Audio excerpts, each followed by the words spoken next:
Amen. Amen. Pwede ng Panginoon. Tayo po'y mag-aaral ng salita ng Panginoon, mga kapatid. Sa po natin ang ating mga Bible sa Book of John, chapter 8.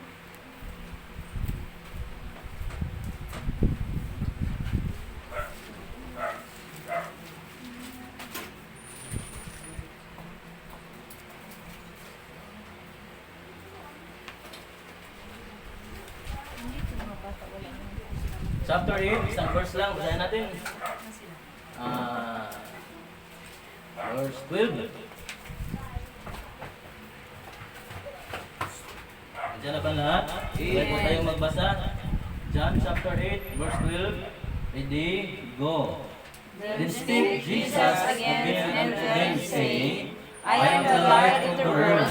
He that followeth me shall not walk in darkness, but shall have the light of life. Ayan ang Panginoon, tayo po'y manalangin.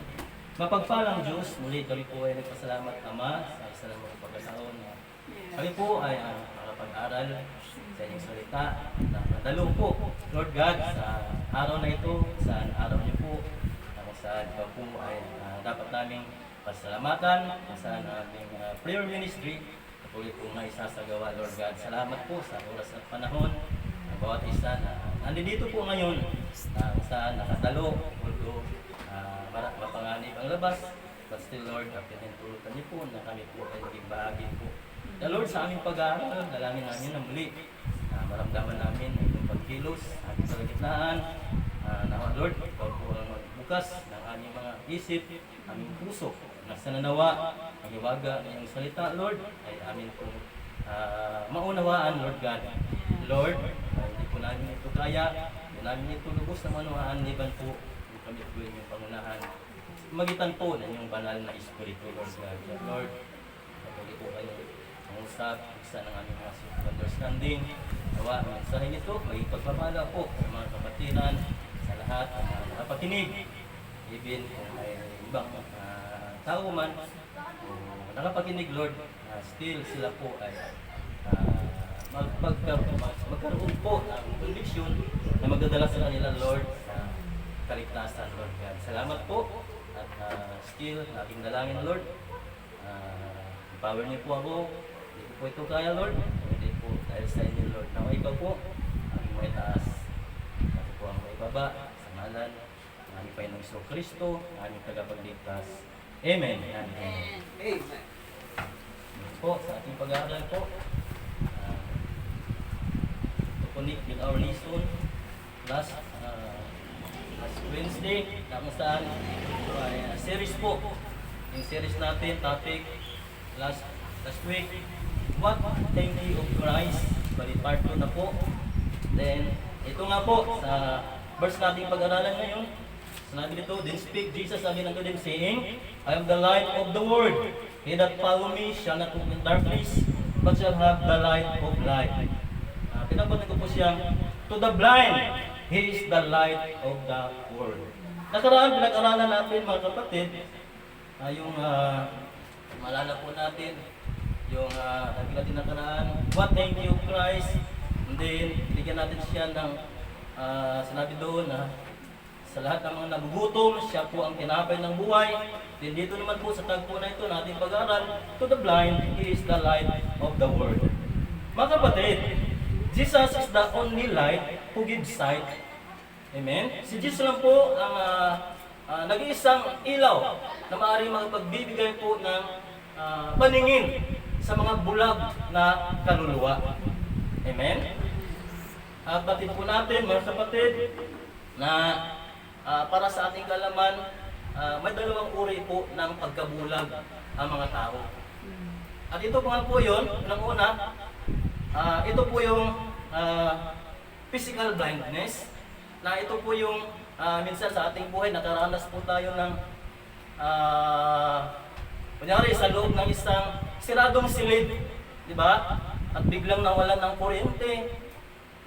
At ang nangyayari, wala tayong makikita, wala tayong maaninag, na kahit ano man lang, walang-wala. Tapos nandun sa atin yung kaba, di ba? Kasi yun nga, wala kang makikita, takot, na baka saan ka na, hindi mo alam. Kasi nga, madilim. Yan po yung physical blindness. Pero itong pangalawa, mga kapatid, ito po yung mas matindi pa, mas masahol pa, na mas delikado pa. Ito yung tinatawag na spiritual blindness. Bakit po? Kasi nga, nakakita ka, pero hindi mo nakita yung katotohanan. Amen? Maraming mga tao, mga kapatid, na yun na nga, ang katotohanan, nandyan na sa harapan nila, pero anong nangyari? Hindi nila nakikita. Spiritual blindness. Dito mga kapatid, ito yung kalagayan na, yun nga, may mga tao na ang katotohanan, di ba? Kahit anong pangangaral natin, hindi nila nakikita. Hindi nila nakikita. Nakita nila lahat ng bagay sa kanilang paligid, pero hindi nila nakita yung pangangailangan nila sa kaligtasan. Yung pangangailangan nila sa ating Panginoong Jesucristo. Amen? Bakit po? Anong sanhi ng mga ganitong pagkabulag, mga kapatid, para sa atin? Sabi sa atin, 2 Corinthians chapter 4, verse 4, sabi dito, the God of this world hath blinded the minds of them which believe not. Yun pala, ang God of this world. Sino po ito? Si Satan, the devil. Walang pong iba, mga kapatid, kung bakit may mga tao na napakahirap dalhin sa liwanag. Amen? Maraming mga tao, kahit anong akay natin dalhin sa gawain ng Panginoon, hindi po madali. Bakit po? Spiritual blindness. Bulag sila sa katotohanan dahil nga po binulag sila ng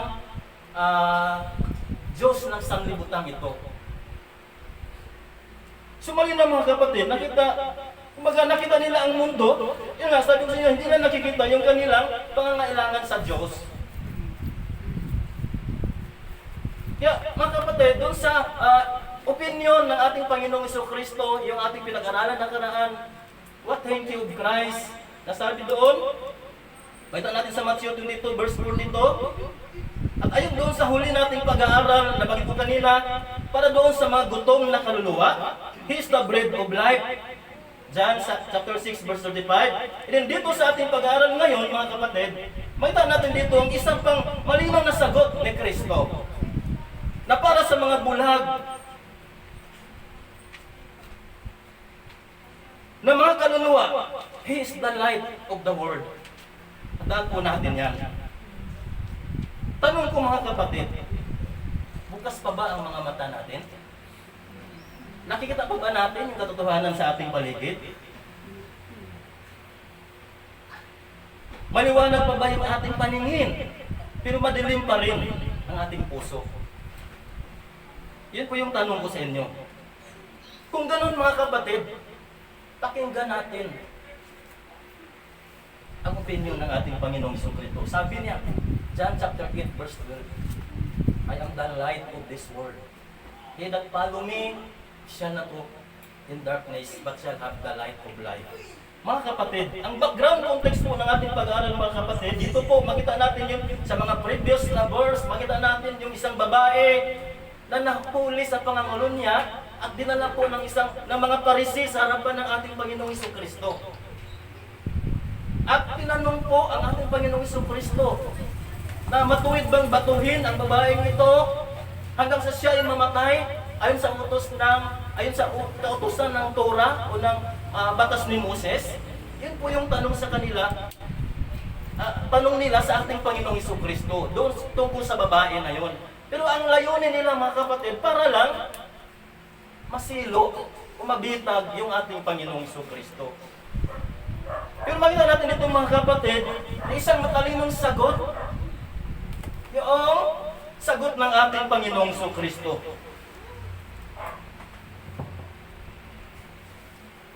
Ulitin ko, mga kapatid, yung mga Parisi, sinabi nila matuwid bang batuhin hanggang sa mamatay ang babaeng ito.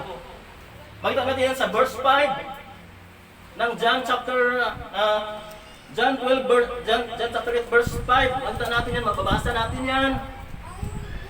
Kung matuwid ba Yan, sa kautusan nga ay ipinag-uutos sa amin ni Moses na batuhin ang mga ganyan. Ano nga ang iyong sabi tungkol sa kanya? Yan po mga kapatid ay para binagin lang o masisilo lang ang ating Panginoong Jesucristo para mapahamak. Kasi nga wala silang ibang iniisip na para lang mapahamak ang ating Panginoon.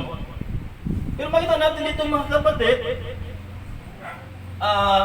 nasabi nila sa ating Panginoong Jesucristo dahil nga kung sabihin ng ating Panginoong Jesucristo na batuhin, masisira yung kanyang ano? Kumbaga yung kanyang imahe bilang mahabagin, masisira pag sinabi niyang batuhin. Pero kung sabihin naman hindi batuhin, sabihin naman ng mga Parisi na nilabag ni Kristo yung kanilang kautusan at may maisusumbong sila. Pero hindi po doon ang naging sagot ng ating Panginoong Jesucristo. Dito po isang matalinong sagot ang binitawan ng ating Panginoong Jesucristo dito sa verse 7. Ang sabi dito sa verse 7, so when they continued asking him, he lifted up himself and said unto them, he that is without sin among you, let him first cast alone at her. Anong nangyayari mga kapatid? Nung sinagot ng ating Panginoong Jesucristo yung kanilang mga katanungan. Nasa verse 9, nung sabi dito, and they which heard it, being convicted by their own conscience.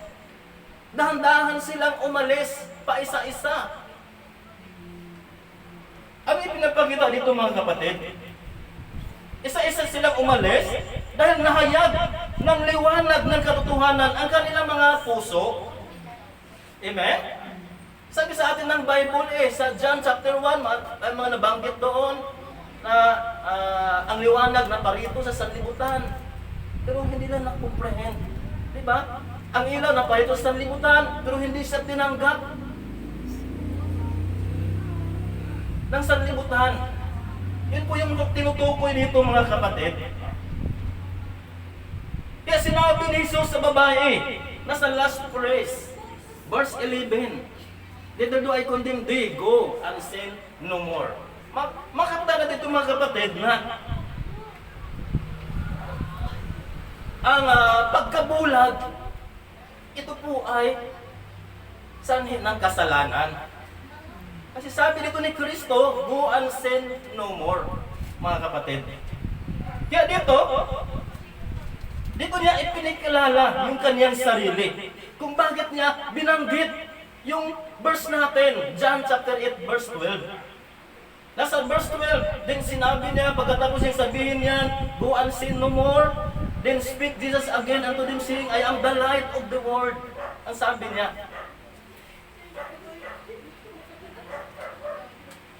Yan po yun, pinaka-context ng ating pag-aaral. Mga kapatid, ang tanong ko, kung si Kristo yung light of the world, ano ang ginagawa niya sa mga bulag na kaluluwa? Dito po tayo mag-aaral. Kung si Kristo yung light of the world natin, ano ang ginagawa niya sa atin bilang mga bulag na kaluluwa? Unang punto mga kapatid, He locates them. Amen? Hinahanap niya. Kaya mga kapatid, kung ikaw ay bulag, napakamapalad mo, hinahanap ka ni Kristo. Hanggang ngayon, kung bulag ka pa hanggang ngayon hinahanap ka ni Kristo. Kaya mapalad mga kapatid. Sabi niya, I am the light of this world. Yeah, He locates them. Pati po natin na ang liwanag mga kapatid ay kusa po itong nagpipilitrit sa dilim. Hindi po ito kailangan hanapin, hindi po ito kailangan habulin. Basta may liwanag, kusa itong nagpipilitrit. Kailangan masaklap ang dilim, lumalayo sa liwanag. Amen? Kaya dito mga kapatid, nakita natin yung karakter ng liwanag.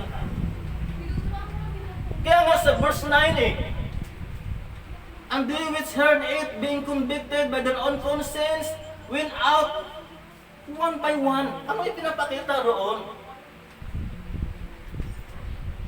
ang mga makasalanan, ang mga madidilim ang puso, lumalayo sa liwanag, mga kapatid, lumalayo sa ating Panginoong Jesucristo. Hindi nila kayang ipenetrate ang liwanag, ang nagpipenetrate sa dilim. Kaya, kung tayo ay nasa dilim, mapalag tayo. Kasi hinahanap tayo ni Kristo. God is good, mga kapatid. Amen? Hindi niya ibig na basta na lang ang mga tao after na kinreate niya, hahayaan na lang niyang nalulugmok sa kadiliman ng sanlibutan ito. Nalulugmok sa kasalanan. Ayaw niya. Napakabuti ng Diyos, mga kapatid. Kaya isa sa unang ginawa ng liwanag, nung naparito siya, di ba, anong ginawa niya? Upang hanapin, di ba? Bigyan liwanag ang mga makasalanan, ang mga may madilim na puso. Mga kapatid, lilinawin ko lang. Unang-una po, hindi po ang tao ang unang humanap sa Diyos. Ang Diyos po ang unang humanap sa atin. Kaya nga po tayo, napakamapalad natin. Sapagkat andito tayo, ano ipinapakita nito? Tayo ay natagpuan na ng Panginoon. Amen? Kaya dapat, ang sabi sa atin, kung nasa liwanag na tayo, sabi sa Bible, let your light so shine before men. Diba? Dahil nasa liwanag ka na, dapat maging replika tayo sa liwanag ng ating Panginoong Jesucristo. Doon sa mga taong wala pa sa Panginoon. Doon sa mga taong nadirimlan pa rin ang puso hanggang ngayon.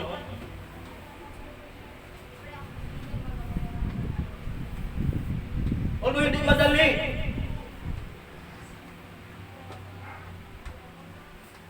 sumalinaw, mga kapatid, He locates them. Let us a point. Saan po tayo hinahanap? He locates them where? In helpless condition. Mga kapatid. Letter A, in helpless condition. Ito ang totoong kondisyon ng tao, mga kapatid. Alam niyo po, may totoong kalalagayan ang tao na hindi niya alam, hindi niya batid. Habang siya ay nabubuhay sa ibabaw ng lupa, ang tunay niyang kalalagayan na siya pala ay, kumbaga, parang walang pinagkaiba sa isang yung patay, di ba? Naglalakad. Parang sumbi na nakaamba na sa walang hanggang kaparusahan. Yan po yung totoong kondisyon ng tao dito sa ibabaw ng lupa. Bakit po ganun? Sapagkat we are all under the curse because of sin. Balitaan natin yan, mga kapatid.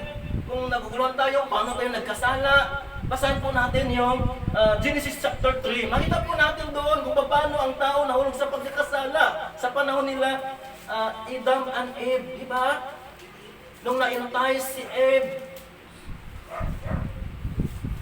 nung kinain nila yung walang matsana sa Bible, ha? Yung bunga ng pagkala ng mabuti at masama. Yan po yun. Kaya hanggang ngayon, nasa ilalim po tayo ng sumpa ng Diyos. Kaya nga, we are under curse by God. Kaya hanggang ngayon, Jesus, He locates them. He locates us in helpless condition. We are a helpless condition, mga kapatid. Yan yung kalalagayan natin. Yan nga sabi sa Romans 3:23, for all have sinned and come short. Diba? Of the glory of God. Maliwanag po doon, mga kapatid. Si Kristo bilang light, siya po ang unang humanap. Siya po ang unang nakakakita sa abang kalalagayan ng tao.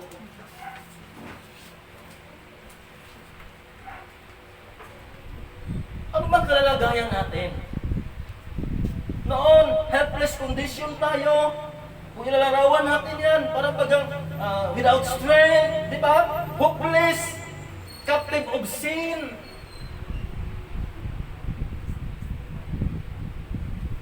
Pero si Kristo, kusang lumapit tulad ng liwanag sa dilim para hanguin ang tao. Kaya napakamapalad natin mga kapatid. Kasi tayo, hinango na tayo ng Panginoon. Kaya dapat lang na makikita na sa atin yung liwanag ng Panginoon.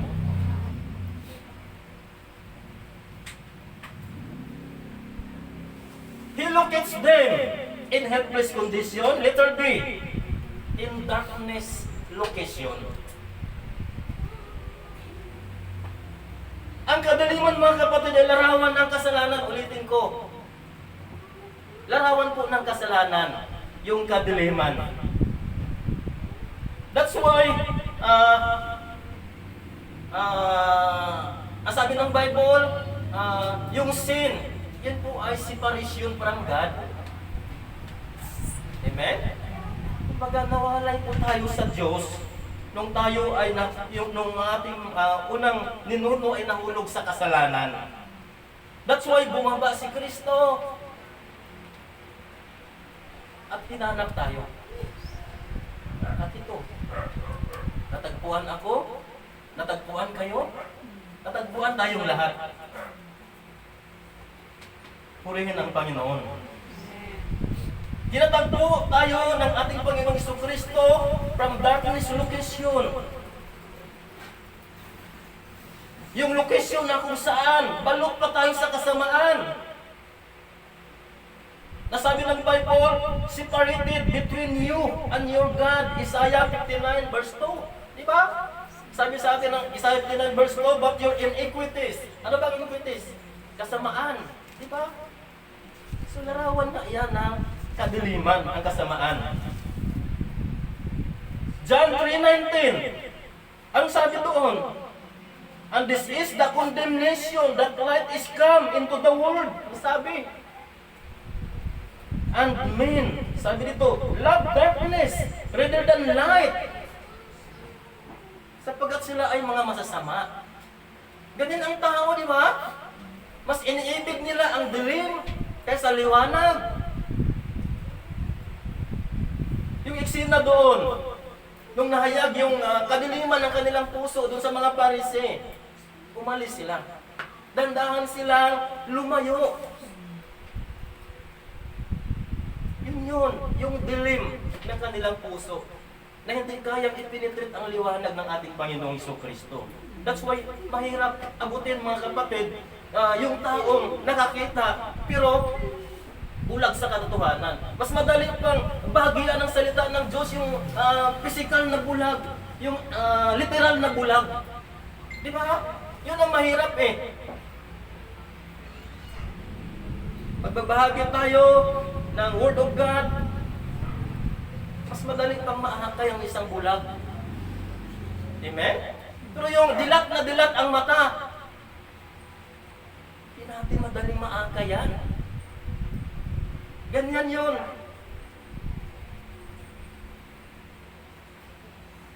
Ipinapakita dito mga kapatid na kapag ang tao nasadlak sa dilim, anong nangyari? Nagiging komportable siya. Di ba? Nasanay siya. Kaya mahirap alisin, mahirap akayin. Kasi nga, napaibig, napamahal na siya sa kadiliman. Kaya mapalad tayo mga kapatid, sapagkat nandito na tayo sa liwanag. Pero ang warning ko lang sa atin, mag-iingat tayo. Dahil baka mamaya isang araw na pamahal tayo sa dilim, at hindi na tayo muli pang makakabalik sa liwanag. Yan po yung warning natin. Ang dahilan kung bakit nila pinili yung kadiliman, mga kapatid, rather than light, yun nga, they love darkness Yun ang nakakalungkot. Sometimes sa mga kapatid, ulitin ko sa inyo, yung mahirap talaga tulungan yung tao na, kumbaga, mahirap bahagian yung taong yung nagbulag-bulagan. Pero yung literal na bulag, mas madali pa silang maaakay. Minsan, marami tayong niyayaya sa Panginoon, di ba? Pero, ano nangyayari? Minsan, oo lang sila ng oo. Yan yung larawan ng mga taong nakakita na, pero bulag sa katotohanan. Sumalit mo mga kapatid, man is in darkness location, sa gitna ng kasalanan. Tanong ko, saan ba tayo iniligtas ni Kristo nung siya ay naparito? Para sa atin, saan po kaya? Kanino tayo niligtas? Ha? Letter C, mga kapatid. Ano sabi dito sa A? In helpless condition, in darkness location. Saan tayo niligtas? In the hand of Almighty God. Huwag po natin isipin mga kapatid na naparito si Kristo para iligtas sa kamay ng demonyo o sa kamay ng diablo. Of course, sa kamay ng Diyos. Kasi ang Diyos po yung nag-curse sa atin. At ang demonyo walang kapangyarihan sa atin. Kasi maraming mga tao, ang pag-aakala nila, kaya tayo lalapit sa Diyos para iligtas tayo sa evil, di ba? Iligtas tayo mula sa kamay ni Satanas. Eh, hindi po ganun. Ililigtas tayo sa kamay ng Diyos. Kasi nga tayo ay under curse at nakaamba na sa walang hanggang kaparusahan. That's why, ang ating Panginoong Jesucristo, bumaba siya bilang propitiation. Amen? Ano bang propitiation? Pampalubag loob. Yun. Christ as a propitiation, kung saan ibinigay ang kanyang buhay. Nang sa gayon magkaroon tayo ng reconciliation sa Ama. Ang ating kasalanan, alam niyo po, pagdating sa kasalanan mga kapatid, dalawa yan sin at saka sins. Yung sins na yan, pumatay ka man, mag-rape ka man, magnakaw ka man, hindi yan ang magdadala sa atin sa impyerno. Wala ba kayo doon? Kundi yung sin of unbelief, which is the root of all sin. Yan po yung dapat ang i-reconcile natin sa Diyos. Kaya nga ang ating Panginoong Kristo nanaog, bumaba para magkaroon tayo ng propitiation. Dito sa lupa, kung nakapatay ka, maaaring makulong ka. Pero tandaan natin, hindi po yan ang magdadala sa atin sa impyerno. Kung hindi, yung root of all sin, which is unbelief. Sin of unbelief. Kung na-reconcile mo yun mga kapatid, kung hiningi mo na ng patawad sa Diyos yun, kung tinanggap mo ang ating Panginoong Jesucristo bilang propitiation, hindi mo na magagawa yung mga sins na yan. Tama? Yung mga bunga ng ugat ng kasalanan. Kaya ano naman tayo, nagnakaw, kaya ano naman tayo, nakapag-rape, nakapagpatay ng tao, just because of unbelief, which is the root of all sins. Kaya dito mga kapatid, in the hand of Almighty God, doon po tayo inililigtas. Romans 3:25, sabi dito, whom God hath set forth to be a propitiation through faith in His blood. Ang linaw dito mga kapatid, Romans 3:25, whom God hath set forth to be a propitiation through faith in His blood. Mga kapatid, naniwala ba tayo mga kapatid? Yung kamatayan ng ating Panginoong Jesucristo, lahat nagbe-benefits? Lahat ba nahasika ng dugo ng ating Panginoong Jesucristo? Ligtas na? Naligtas ba lahat? Doktrinal yan mga kapatid. Hindi. Maliban lang doon sa tumatanggap. Kaya hindi lahat naliligtas.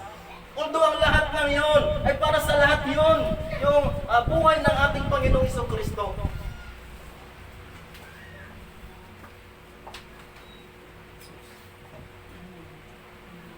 Hindi lahat nahasikan just because of rejection.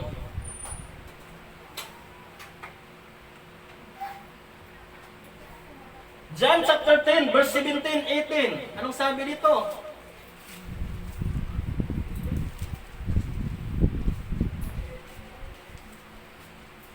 Dahil dito sinisinta ako ng Ama, sapagkat ibinigay ko ang aking buhay. Ang liwanag dito mga kapatid, upang kunin kong muli.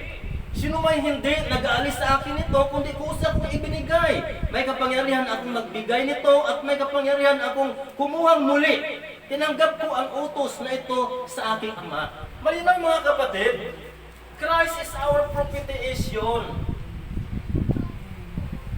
Siya ang ating pampalubag loob.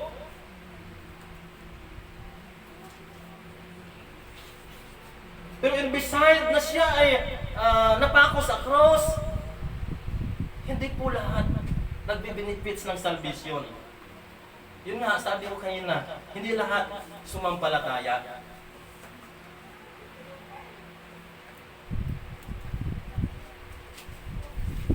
Number 2 points. If Christ is the light of the world, ano ang ginagawa niya sa mga bulag na kaluluwa? Una-una, He locates them. Number 2, He enlightens them. Mga kapatid, nililiwanagan niya, nagliliwanag siya para doon sa mga bulag na kaluluwa. Nang sa gayon, magkakaroon sila ng ano? Of course, paningin. Di ba sabi niya, He that follow me shall not walk in darkness. Kapag may paningin na tayo mga kapatid, katulad natin ngayon, sumunod na tayo, di ba? Kaya malinaw, He enlightens them. Nagliliwanag na sa atin ang ating Panginoong Jesucristo. Huwag na tayong bumalik sa dilim. Tiyakin natin mga kapatid, na yung ating lakad ay talagang yung totoong liwanag mga kapatid. Kasi yung liwanag, ay hirap yun.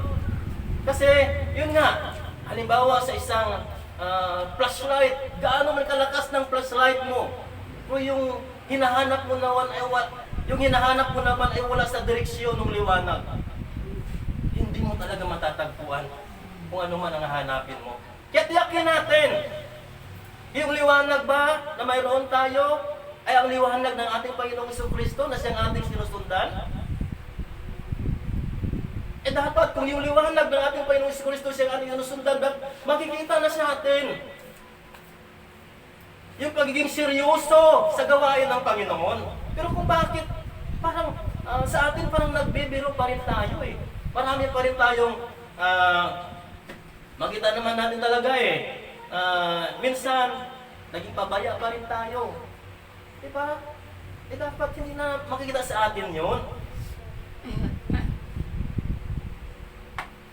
Kaya dito mga kapatid, kung bigyan natin ng emphasis mga kapatid, yung Jesus is light, siya ay naghatid ng righteousness, restoration, and freedom. Alalahanin po natin mga kapatid kung saan tayo galing. Minsan na tayo napasailalim po ng kadiliman ng sanlibutan ito. Pero hinango tayo, nirestore tayo ng Diyos, binihisan tayo ng katuwiran niya. Dapat ingatan natin. Binigyan tayo ng kalayaan para malaya tayong sumunod. Di ba? Nililiwanagan niya yung ating landas. Nang sa gayon, makakalakad ka ng maayos, makalakad ka ng matuwid. Kaya ituwid natin mga kapatid yung ating paglakad. Sabi sa 1 John 1:7, 1 John 1:7, sabi dito, but if we walk in the light as He is in the light, we have fellowship one with another. Malinaw dito mga kapatid, na kung tayo ay lumakad sa liwanag, na kung saan yung liwanag na yun ay liwanag ng ating Panginoong Jesucristo, maganda dapat yung ating fellowship sa bawat isa. Bakit minsan? Hindi natin nagkakasundo, minsan nag-aaway-away. Wala na dapat sa atin yan. Kung talagang yung landas natin ay yung liwanag ni Kristo, dapat hindi na makita sa atin yan, yung hindi pagkakaunawaan. Pero nakakalungkot, meron pa rin tayong mga kapatid na masasabi natin, bakit ganun? Hindi nakikita sa kanila, hindi nagre-replika sa kanila yung liwanag. Mga kapatid, tandaan natin, sa mundo ng mga fake news, spiritual blindness, Jesus is our spotlight, mga kapatid. Saan ka man naroon, ano man ang ginagawa mo, hindi yan nalilingid sa Panginoon. Nakikita ka niya, kaya matakot tayo. Binibigyan niya tayo ng liwanag, ng katotohanan, upang hindi na tayo mabulag sa kasinungalingan. Ang bagay na sa ating paligid, mga kapatid, ano yan? Mga fools yan lahat. Huwag na tayo magpapabulag sa mga ganyan. Kung talagang tayo ay na kay Kristo, dapat pwede sa atin yung maturity. Na hindi tayo maliit na bagay lang, nagkakaunawaan, napag-uusapan.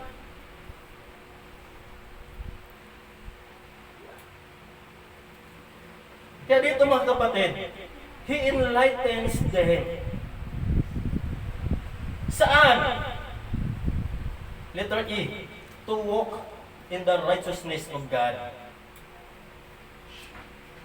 Ang sabi sa atin ng Psalms chapter 119 verse 105, ang sabi dito, Thy word is a lamp unto my feet. Ang ganda, no? Ang word pala na ito, yung salita ng Diyos, mga kapatid. Di ba nandito tayo sa church, dahil sa Word of God? Yung Word of God, sabi dito, siya ang liwanag eh. Pero kung bakit hindi tayo nagkakaunawaan minsan? The Word is a lamp unto my feet, and a light unto my path. Kaya nararapat lamang, kapatid, na tayo ay lumakad sa katuwiran ng Diyos. Not of, parabagang gisings games, na parang tsamba-tsamba na lang. Na parang bang namuhay tayo ng walang katiyakan.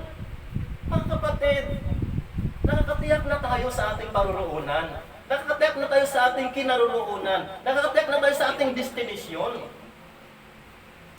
Bakit hindi pa nakita sa atin yung kasapatan ng buhay?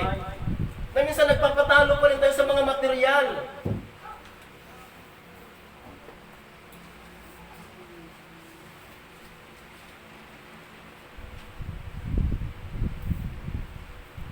Tandaan natin mga kapatid, yung street path, ayun po yung salita ng Diyos, mga kapatid. Posible naman, sa tagal na nating nag-church, hindi pa rin tayo nagmamature. Araw-araw tayo kumakain ng Word of God. Araw-araw nangangaral ang ating pastor. Tandaan niyo po mga kapatid,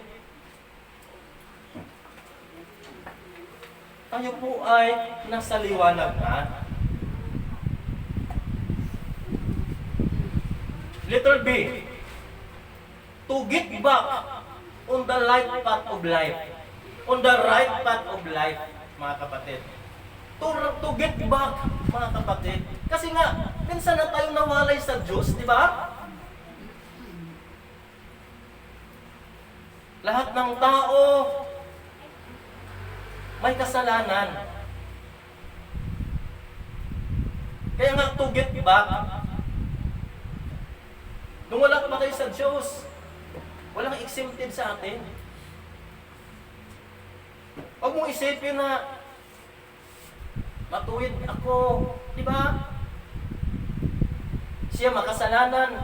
Lahat tayo, pantay-pantay tayo. Wala pong, kumbaga, wala pong priority dito sa atin. Lahat tayo mga anak ng Diyos. Kaya to get back on the right path of life, tayo ay nakabalik na. Di ba? Sabi nga sa Proverbs 4:18, but the path of the just is as the shining light. Ano yung pinapakita dito? Yung liwanag daw ng isang taong matuwid. Baga, nagliliyab. Amen? Nagliliyab. That shineth more and more unto the perfect day, mga kapatid. Unto the perfect day.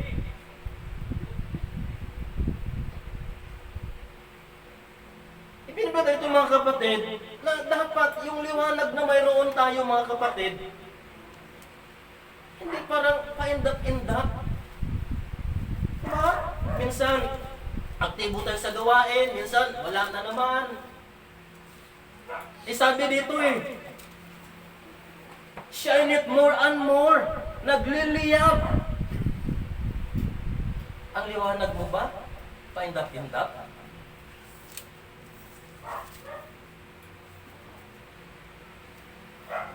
Kaya dito, mga kapatid, doon sa lahat na naliligaw ng landas, mga kapatid, kunyari, yung mga broken heart, lost purpose, yung mga kabiguan, all failures of life, mga kapatid, tandaan po natin, we always have a moment of U-turn.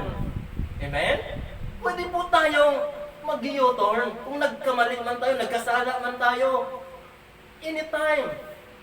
Pwede tayong mag-reconcile sa isa't isa, magkapatawaran sa isa't isa.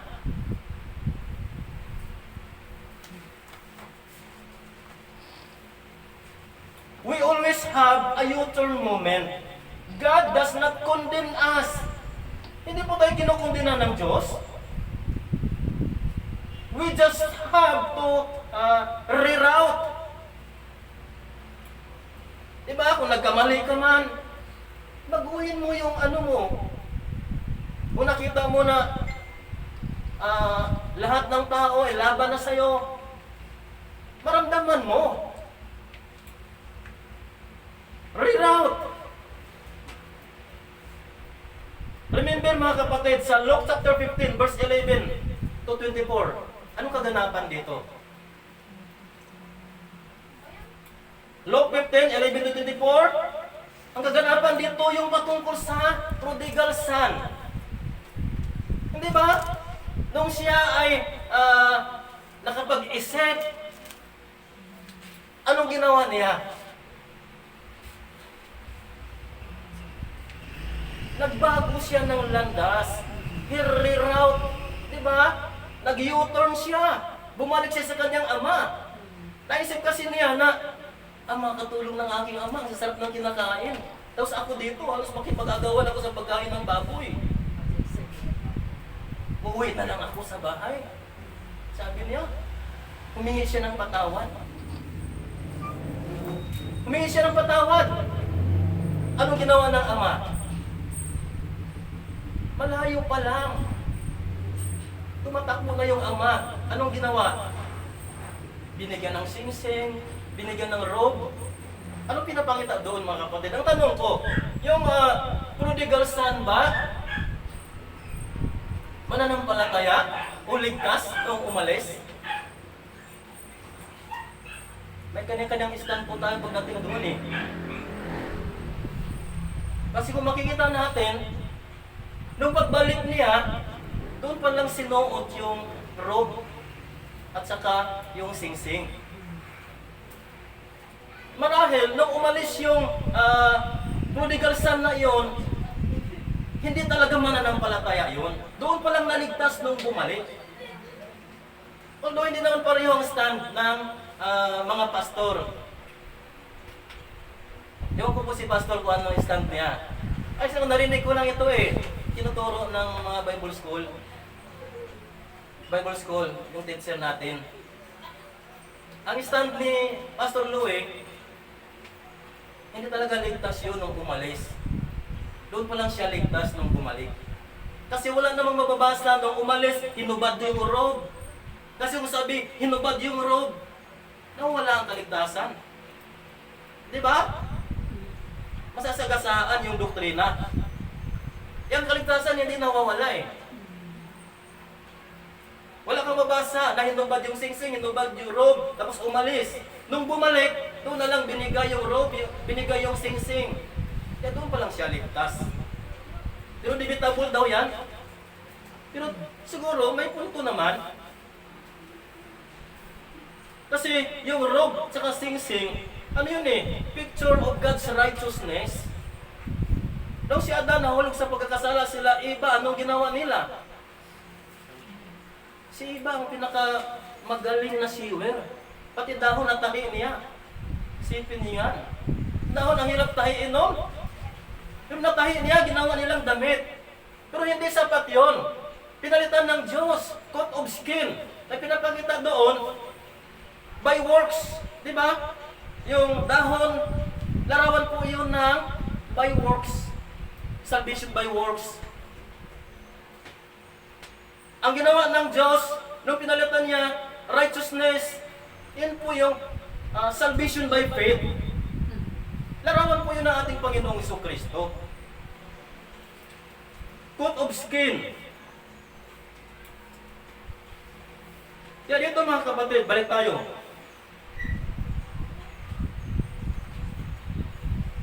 Ano tayo na?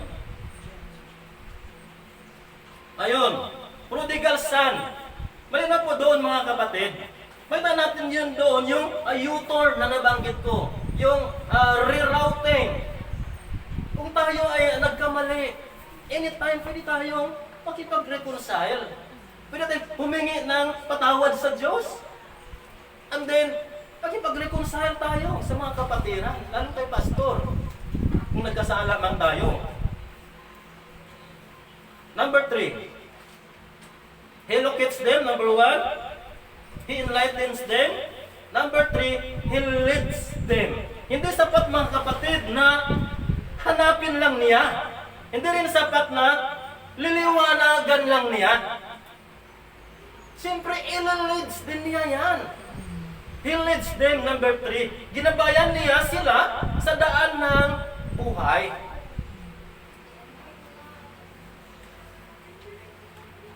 Sabi nga ng John chapter 10 verse 11, di ba? I am the good shepherd. Sabi ni Kristo, the good shepherd giveth his life for the sheep. Tanong ko, sinong shepherd natin?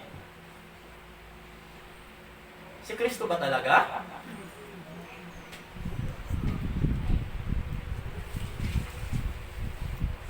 Dapat makikita sa atin mga kapatid.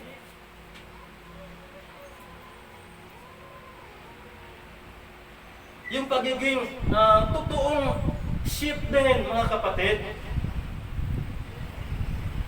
Kung talon tayo sa verse 14, sabi din niya dito, I am the good shepherd, and know my sheep, and am known of mine. Kilala ba talaga natin yung ating Kristo? Kilala ba talaga natin yung liwanag na mayroon tayo? Totoo ba talaga yung puso natin maliwanag na sa katotohanan? Bakit ganyan? Dapat ipakita natin mga kapatid.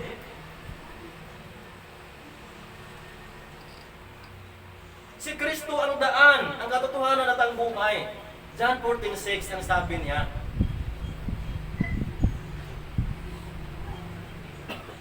Talata nang yan. Sapat na sa atin yan. Para ang lahat ay, kumbaga anumang kakulangan natin mga kapatid, napupunuan. Dahil sa mga salita, sabi nga kanina, the Word of God, yung liwanag. Sumali na mga kapatid, ginabayan niya tayo. He is our navigator. Di ba? Manibela. Sa panahon ni Noah ba, napansin nyo ba? Yung arko na ginawa niya, walang manibela yun eh. May manibela ba yun? Wala tayong mabasa, di ba? Ano pinapakita doon? Nung nasa loob na sila ng arko, di ba? Palutang-lutang sila. Ang pinapakita doon, yung total dependence, total submission sa God. Ipinapakita doon na umaayon lang sila sa hangin, kung saan sila dadalhin sa hangin. Wala namang manibela yun eh, para kontrolin nila yung arko. Pinapakita doon na God is in control. Ang Diyos na ba talaga ang nag-control sa atin? Ang Diyos na ba talaga yung nag-control sa iyo? Kung bakit ganyan ka pa rin?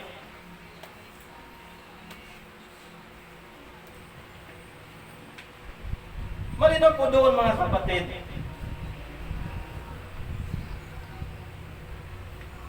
He leads them.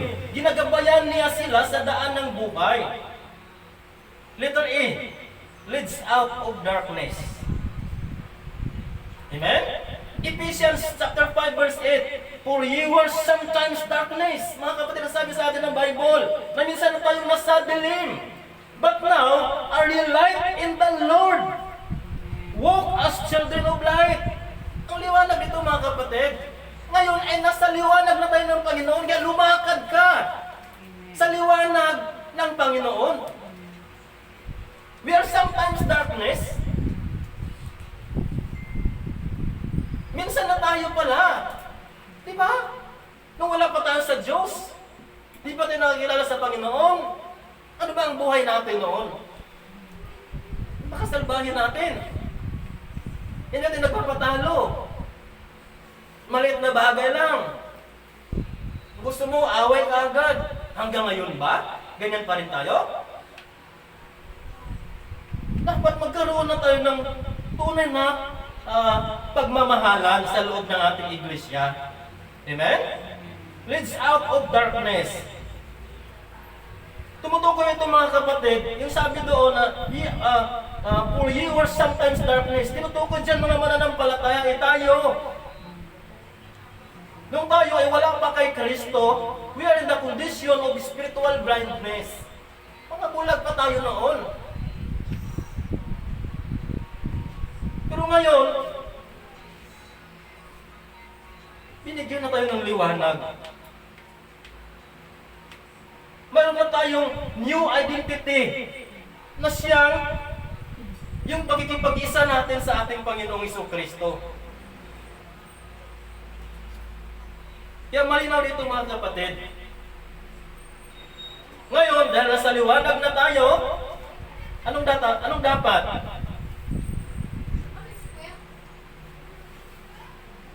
Letter B, leads out of darkness. Letter A, leads to abundant life.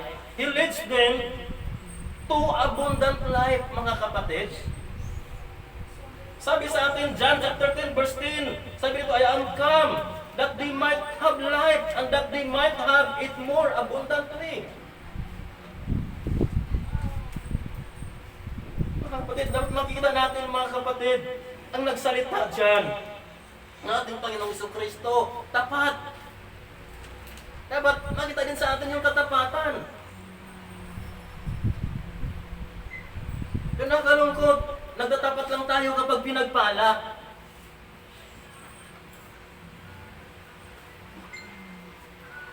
Pero kung nakaranas naman tayo ng kawalan, nawala yung katapatan natin sa Panginoon. Dapat wala na yan sa ating buhay.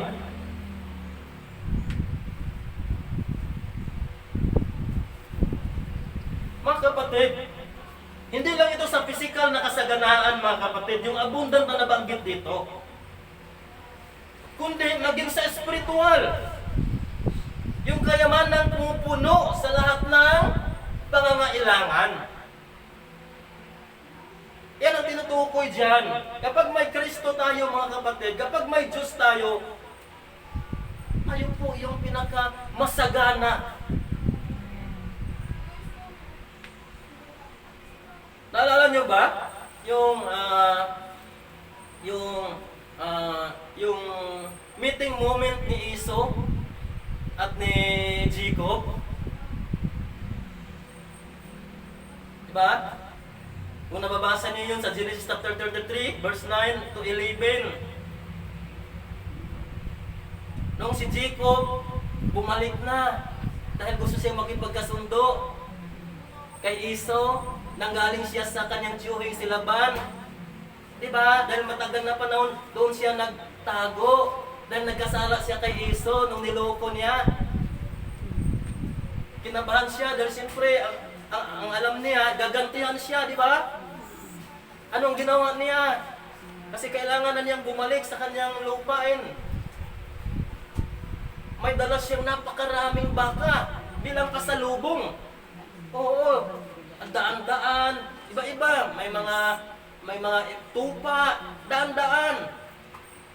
Para magkaroon ng pampalubag loob sa kanyang kapatid na si Esau na galit sa kanya. Kung nababasa niyo yan, nakakaiyak ang dagpong yun. Di ba? Doon sa conversation nila, dahil hindi akalain ni Jacob na patawarin siya, nagyakapan sila. Di ba? Tapos sabi ni Esau, para saan ang lahat ng mga iyan? Sabi niya, para sa iyo kapatid ko. Pasalubong daw niya. Anong sabi ni Esau? No. I have enough, brother, sabi niya. Sabi ni Jacob, hindi kapatid ko. Anong sagot niya? I have everything. Ang tinutukoy doon, mga kapatid, kayamanan sa lupa at kayamanan sa langit. Diba? Kaya kapag may Kristo tayo, may Diyos tayo, mas mayaman pa tayo kay Henry C. Tama?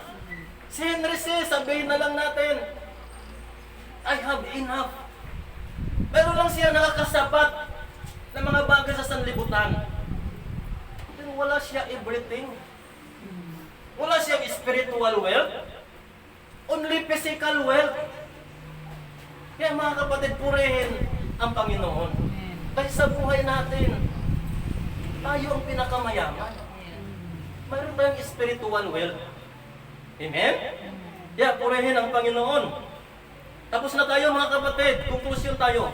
Mga kapatid, kung tatanungin tayo ngayon, what thank you of Christ? Anong sagot natin? Lagi natin tandaan mga kapatid, one of Christ's clear answer para sa mga bulag na kaluluwa is the light of the world. Diba? Bakit po? Unang punto natin kanina sa ating outline, He locates them. Diba? Bilang liwanag, gawain ng liwanag, He locates them, hinahanap niya ang mga nasa kadiliman. Number 2 points natin, He enlightens them. Binibigyan niya sila ng liwanag ng katotohanan. Number 3, He leads them. Ginabayan niya sila sa daan ng buhay.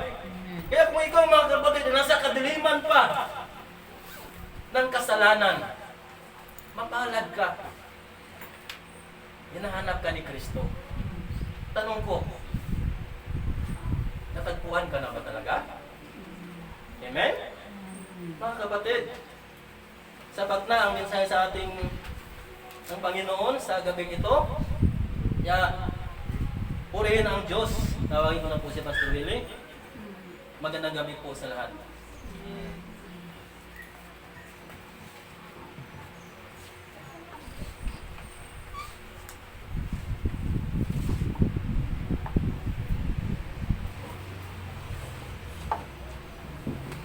Amen po. Papuri sa Panginoon sapagkat Mayroon.